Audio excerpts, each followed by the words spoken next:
There's a lot of discussion around ethics, regulation, data privacy in particular.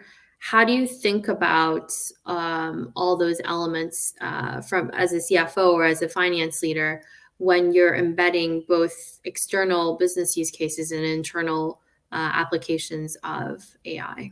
I think I'm going to take a second to go back to the hallucination question. The models are pretty good if you provide the full data set and ask it for something like a summary of the data set. I think generally where you run into problems is if you ask a question that is not in a data set, then like it will create an answer, but because the answer is not in a data set, the answer will be just wrong. And therefore that's a bad thing to happen. So I think you want to like think about like, does a data set you're providing, or if you're using the broader data set, the data set it has like for definitively have the answer to what you're looking for? And then if yes, like how can you build in the right checks and balances to make sure you're getting the correct answer?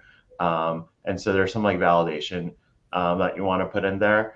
And then I think like, yeah, on internal use cases, if you're like doing general knowledge queries on like large language models, you're going to get like a pretty high variance in responses to that. Generally, folks are not like using that sort of stuff in production. It's much more narrow use case, and therefore you have higher confidence that like, I think there's like certain things that you want to do with the prompt, like you probably want some constraint options. You want to make sure the constraint options make sense and all that sort of stuff.